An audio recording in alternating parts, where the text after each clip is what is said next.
Merci d'avoir choisi la télévision nationale. Bonsoir à tous. Direction Zérékouré, où l'Université pour le développement communautaire partage ses nouvelles visions avec ses partenaires publics et privés.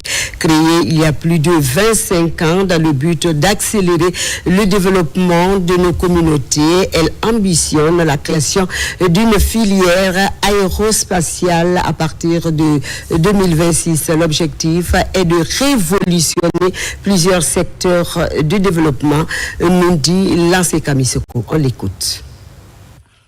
En Zérékouré, l'Université pour le développement communautaire UDCOM poursuit son exploration du monde scientifique. Après 25 ans d'existence, la première institution d'enseignement supérieur privé à l'intérieur du pays veut explorer de nouveaux horizons. Dans un monde dominé par la technologie, la création d'une filière aérospatiale s'impose comme une impérieuse nécessité. Nous allons ouvrir en 2025-2026 le département des sciences et technologies aérospatiales dans l'objectif de fabriquer des petits satellites qu'on appelle des CubeSats et de développer aussi des drones pour des services dans différents secteurs. Les satellites, on en fera pour l'agriculture qu'on va appeler AgriSat, dans l'éducation qu'on va appeler EduSat, pour la défense, si le ministère le veut. Avec pour ambition d'accélérer le développement de nos communautés à la base, l'initiative portée par l'UDCOM est hautement appréciée par les autorités. C'est la première fois de découvrir une université qui prend en compte les préoccupations des communautés. Le projet qu'ils veulent réaliser dans cette université est un projet qui colle aux besoins vraiment de la population à la base. La transformation locale de nos produits intéresse cette université. L'aérospatiale est une avancée très significative et je crois qu'elle pourra vraiment accompagner la vision du chef de l'État qui veut transformer la Guinée en paradis terrestre. Cette rencontre est un espace de dialogue entre l'Université pour le développement communautaire UDCOM et ses partenaires sur leur vision pour le développement durable de la Guinée. Et puis la journée mondiale des maladies rares est mise à profit par la Fondation internationale Kernon et Mariam Fitima d'organiser le dépistage des maladies comme neuromusculaires. Fidèle à ses engagements d'assistance aux personnes vulnérables, Fitima a invité ses partenaires techniques de la France afin de réaliser ce projet humanitaire. Aboubakar Junior Kamara, on t'écoute. Les maladies neuromusculaires sont peu connues et sous-diagnostiquées en Guinée. Ces pathologies d'origine génétique entraînent une paralysie progressive et nécessitent une prise en charge précoce et multidisciplinaire. À l'occasion donc de la journée mondiale des maladies rares, la Fondation humanitaire Fitima, en collaboration avec l'association Mycologie sans frontières, organise une journée de dépistage gratuit de ces pathologies. Cette journée que nous appelons journée de consultation pluridisciplinaire est très importante dans le parcours des patients. Les patients que vous voyez ici sont suivis par Fitima, pour la plupart d'entre eux, depuis longtemps, mais souvent ce qui manque, c'est le diagnostic précis, le plus précis possible. Donc le fait de faire aujourd'hui cette consultation, de faire des prélèvements et de poursuivre même jusqu'à l'analyse génétique, eh bien ça va permettre d'affiner le diagnostic, et quand vous avez un diagnostic qui est affiné, la prise en charge est faite de façon plus adéquate. Et en plus, ça rassure les familles qui sont là de savoir que ceux qui s'occupent de leurs enfants aujourd'hui savent vraiment ce que c'est que les maladies neuromusculaires, ce que c'est que toutes les pathologies qui atteignent les enfants. Grâce aux avancées scientifiques, notamment les tests génétiques et les thérapies innovantes, le diagnostic et la prise en charge de ces maladies ont considérablement évolué. Mais en Guinée, de nombreux patients restent sans diagnostic précis ni de suivi adéquat. Aujourd'hui, nous essayons d'organiser des consultations multidisciplinaires, donc des consultations que plusieurs spécialistes, des pédiatres généticiens, des kinésithérapeutes, les médecins physiques, les biologistes, et ensemble, on essaie de voir les enfants qui ont des problèmes pouvant relever des maladies neuromusculaires et qui fréquentent soit les centres de Fitima ou d'autres qui viennent de toute la ville de Conakry. Et surtout qu'il y a la possibilité d'apporter un soutien à tous les enfants par rapport à la prise en charge médicale et surtout paramédicale, parce qu'il y a la disponibilité de la kinésithérapie, de la psychomotricité, de l'orthophonie, et à des coûts réduits, même parfois sans frais.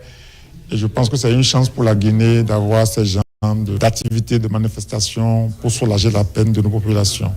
Fitima, dans sa mission d'assistance des personnes en détresse, multiplie les efforts dans la sensibilisation et la formation des professionnels de santé et grand public aux maladies neuromusculaires. On quitte les maladies des matériels agricoles pour les paysans de Fourikaria. C'est un geste de l'Union internationale pour la conservation de la nature et ses partenaires du Centre d'études et de la coopération internationale avec le soutien de l'État canadien pour accompagner ces populations. Objectif, restaurer les forêts et améliorer la résilience des communautés, nous dit Nabi Kamara. On l'écoute. 18 groupements féminins de 11 villages des communes rurales de Moussaya, Alasoya et Madinaoula sont les bénéficiaires de ce don. Un don composé entre autres de grillages, d'arrosoirs, de cuves à eau, de brouettes, de dabas, de bottes et de manteaux. Il s'agit d'accompagner les communautés dans leur résilience, mais aussi dans la résilience de la biodiversité. Et donc aujourd'hui, comme on a commencé du côté de Fourikaria, nous sommes aujourd'hui à Madinaoula pour remettre un lot important d'équipements pour le maraîchage et aussi pour les pépinières, en vue de renforcer les initiatives locales en matière de gestion durable des ressources naturelles, mais aussi d'amélioration des conditions de vie des communautés. Par ce geste, l'UICN et ses partenaires, le CECI et l'EIMC, renforcent les activités maraîchères et de production des plants forestiers en vue d'améliorer le pouvoir économique des femmes et l'état de la biodiversité. Nous avons déjà reboisé plusieurs espaces ici à Barigouré, mais nous souhaitons aller encore plus loin car c'est essentiel pour l'environnement. Nos cours d'eau s'assèchent progressivement, c'est pourquoi nous voulons davantage de plans pour reboiser les berges de nos marigots.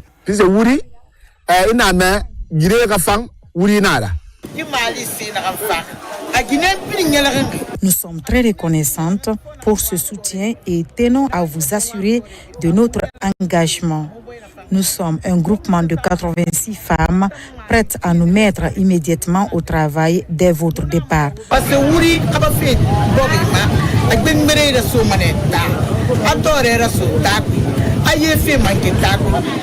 L'initiative s'inscrit justement dans le cadre du projet d'adaptation au changement climatique en Afrique de l'Ouest. Depuis le lancement du projet, environ 1262 hectares de forêt ont été restaurés grâce à des plantations d'espèces locales et à la régénération naturelle assistée. De Fourikaria, politique à Conakry, la jeunesse de Lambagny se mobilise pour soutenir les idéaux du chef de l'État, le général Mamadi Doumbouya, à travers un carnaval. Ils ont réitéré leur adhésion aux réformes en cours depuis 3 ans par le CNRD. Des précisions avec Ali Badara Kondé. On l'écoute. Nous voici à Lambagny, en banlieue de Conakry. Ici, ces jeunes se sont mobilisés à travers ce carnaval en signe de paix et de soutien aux idéaux du chef de l'État, le général Mamadi Doumbouya. Ces jeunes ont notamment réaffirmé leur adhésion aux réformes en cours depuis 3 ans par le CNRD, mais aussi célébrer les valeurs de solidarité qui unissent les Guinéens. Doumbouya, c'est un président à soutenir. Parce que tout ce que nous avons vu par rapport à ce que les actes posés et ce qu'il est en train de faire pour ce pays, les réformes qu'il est en train de faire et les projets phares de Simandou qu'il est en train de faire, et nous on ne peut pas attendre avec nos moyens, nos petits moyens. On s'est engagé pour aider ce gouvernement qui est en place aujourd'hui pour que ce pays soit de l'avant. La jeunesse de Lambagny se dit satisfaite du programme de refondation par le CNRD. À cela s'ajoute sa politique qui consiste à améliorer les conditions de vie des Guinéens. Je remercie le président Mamadi Doumbouya pour tout ce qu'il fait pour le peuple guinéen. Je le remercie sincèrement. On voit qu'il travaille beaucoup ici. Donc, il est notre choix, le choix du peuple, le choix de l'Ambagné. Nous sommes derrière Mamadi Doumbouya. Vive le président général Mamadi Doumbouya. Nous vous demandons l'aide. Lorsque vous entendez une nation souveraine, un État démocratique, d'abord c'est la jeunesse. Donc le président, son Excellence, le général Mamadi Doumbouya, est là dans cette perspective. Nous sommes vraiment engagés, jeunes, femmes comme enfants, surtout dans la commune de Ratoma. Nous sommes ici à Lambagny. Il a notre soutien total, comme je le disais tantôt, de vraiment se mettre dans une dynamique de bien gouverner cette nation guinéenne. Déjà, ces jeunes reconnaissent les efforts réalisés par le gouvernement guinéen. C'est pourquoi ils unissent leurs voix pour contribuer à leur manière au développement de la nation. Et voilà qui me fait à cette édition d'information à la réalisation Aboubacar Junior Camara sous l'œil vigilant de l'équipe technique du jour. Merci d'être avec nous. L'information continue sur la télévision nationale. Prenez soin de vous et de vos proches car chaque jour est une vie. Bonsoir à vous. Bonsoir.